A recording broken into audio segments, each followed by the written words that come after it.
We hear a ton about clean energy, right? But what if I told you there's this one huge problem, a bottleneck, really, that's holding the whole thing back?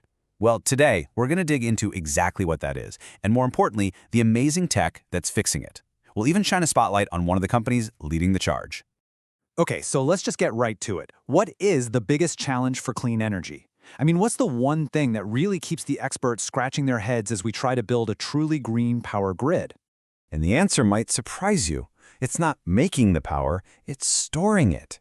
Think about it. The sun sets, the wind dies down. That's the problem, right? Intermittency. We need power 24/7, not just when the weather's perfect. And solving for that gap, well, that's the real game changer. So how do you bridge that gap? Well, you need a power bank.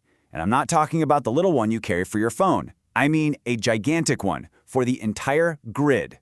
Let's dive into how that actually works. Okay, so the official name for this tech is a BSS. That stands for Battery Energy Storage System. The idea is actually super simple. You capture all that energy when it's being made, say on a super sunny afternoon, and you just save it. You store it up for when you really need it. Seriously, think of a power bank, but make it the size of a shipping container. Now imagine fields of these things, all linked together, just soaking up all that extra solar and wind power. And then, when the grid gets stressed, maybe during a heat wave when everyone's got their AC on, boom, they push all that stored energy right back out instantly. And that right there is how you solve the intermittency problem. Suddenly, renewable energy isn't so unpredictable anymore. With these giant battery systems, it becomes reliable. It becomes something you can count on, day or night, rain or shine. It's the key to a stable power supply. So who's actually out there building these things, these massive grid-scale power banks?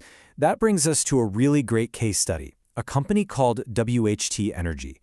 They're one of the global leaders doing exactly this kind of work. And these guys aren't new to this at all. For 16 years, think about that, 16 years, they've been obsessed with this one single challenge. They've been pushing the technology forward year after year. And in a field this complex, that kind of focused experience is absolutely crucial. And we're talking about a truly global operation. They've got on-the-ground teams in 5 different countries. That's huge, because you can't build these massive, complex projects from an office halfway across the world. You need people right there to handle everything. But, okay, check out this number, because this is where you really see the scale of what they do. 4.5 gigawatts. Now, a gigawatt is a massive amount of power. We're talking enough juice to power millions of homes. That's a colossal amount of storage, and it really shows you why the big players in the industry trust them to deliver. So the key takeaway here is that they handle the entire process, from the first sketch on a napkin all the way to flipping the switch on a fully operational power plant. They do the whole shebang. All right, so how does one of these things go from just an idea to a real working power plant? Let's walk through the process, from a blueprint to a massive, humming energy facility. It really breaks down into 4 main stages. First, you've got the design and engineering, the brains of the operation. Second is the actual build, procurement and construction. Third is commissioning, which is just a fancy word for testing everything to make sure it works perfectly before you go live. And fourth, you've got that crucial local support to keep it running smoothly. Now, stage 2, this is where things get real. This is the actual construction. You can just see the sheer scale of it. Getting all those pieces from all over the world to one spot and putting them together safely, yeah, that takes some serious experience and a rock-solid supply chain. Then comes stage 3, and this is where the smart part of the smart grid comes in. You've got this advanced battery management system, a BMS. It's literally the brain of the whole operation. It's constantly checking on every single battery, making sure it's healthy, tweaking performance, and, this is key, making sure the whole thing is safe and reliable for the long haul. And the tech they're using is really top-notch. They use what's called LFP battery chemistry. Why does that matter?